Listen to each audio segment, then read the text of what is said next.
Hey everybody, I'm Chef Tom with atbbq.com, and this is pulled pork breakfast burritos. Inevitably, when I make a pork butt, there's pork left for days, if not a week, because we just don't go through it that quick. One of the great uses for that leftover pork is a breakfast burrito. Some might call it a hangover burrito. I'm not saying that's what it is, but it might be. Today we're actually gonna cook the pork all the way through so you can see how the process goes, and then we'll put together the burrito. Got a full pork butt here. Fat cap's already kind of been trimmed for us, so we're just gonna check and make sure we don't have any bone or any other fragments stuck to it. We'll open up the crevice here and trim all the yucky stuff out. So all of this stringy stuff that we don't want to eat later, we can just take it off right now.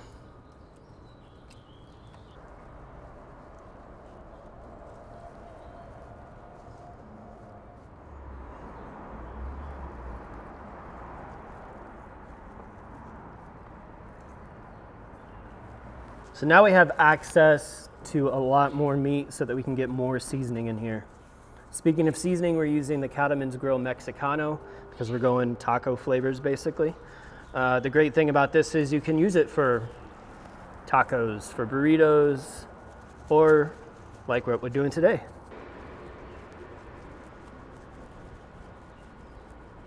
The way I like to do this is I'll throw one on right before I go to bed at night at 200 degrees and just let it ride all night. Then you'll see what's gonna happen in the morning. This is our butt that's been on all night. It's sitting at about 160 now, which is fine, but more importantly, it's got a really nice bark on the outside. So we're gonna go ahead and wrap this up to finish it off.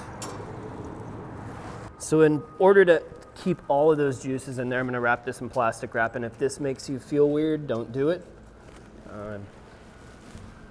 But this is a very common way that restaurants use, a technique that restaurants use in order to keep all of those juices locked into the barbecue.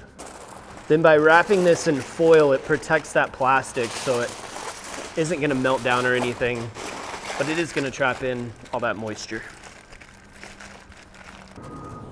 Now we'll just let this ride at about 250 degrees until this gets to about 205 degrees internal. Couple more hours in now. It's temping at about 206. So we're gonna check and see if this thing is actually done. Look at all those juices just trapped in there. We'll pop this plastic open. I'm gonna get a hold of this blade bone. Yep, I'd say it's done. So now that the pork is rested for a while, super easy to shred.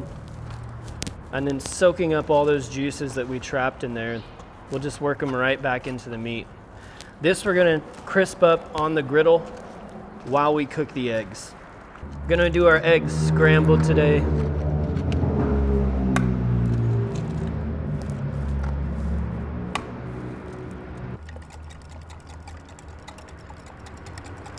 All right, give those a good whisk, ready to go to the griddle. Now we're gonna kind of crisp up this pork a little bit, putting down some duck fat. We'll throw down our juicy pork. All right, so we're just gonna kind of chop this up, toss it around. We've got the Yoder running at 400 degrees. Obviously we're cooking on the Yoder griddle here. And the whole point of this is to create a little bit of crust. That's why we're reintroducing it to the grill.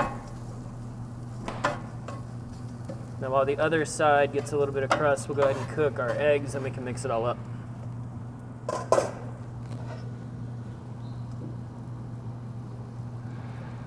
Now these grills are designed to run downward so that any grease that comes out of them is gonna run right out of the bottom. And that's why I'm doing all of our eggs on the right side of the grill. So if we did them over here, just run this way anyway. The bottom's kind of set up now, so we're just gonna toss this all together to finish.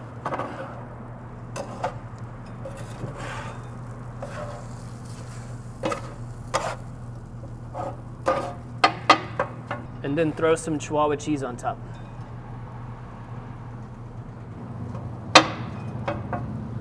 All right, eggs are cooked, cheese is starting to melt. I'm gonna throw this in a bowl, while we warm up our tortillas.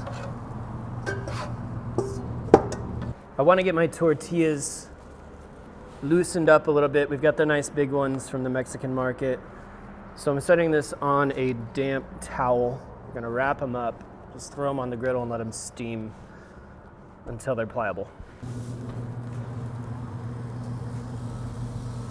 So now the water in the towel is gonna steam the tortillas to help loosen them up. Oh yeah, they're getting nice and loose now. Flip it and just give it another minute, but I can feel that they're getting nice and pliable. One last component, I've overcooked some tater tots so they're super crispy. I'm just gonna smash them up so we get some extra texture inside of this burrito. Let's get our porky egg mixture laid down on the tortilla. We'll add in some of our hash brown crumbles. Let's get a spoonful of salsa in here. One of my favorites, the roasted green chili salsa. And then some sour cream.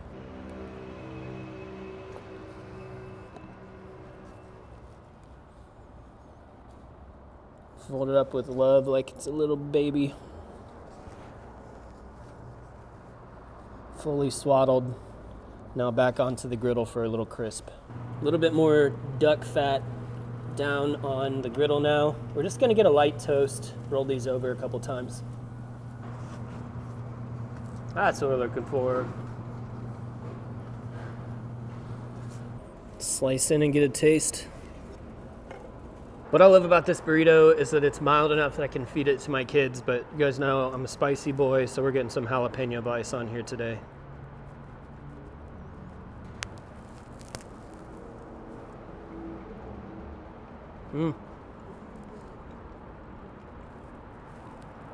Breakfast burrito, probably my favorite breakfast food. Biscuits and gravy, it'd be an arm wrestling match. I can't tell you who would win.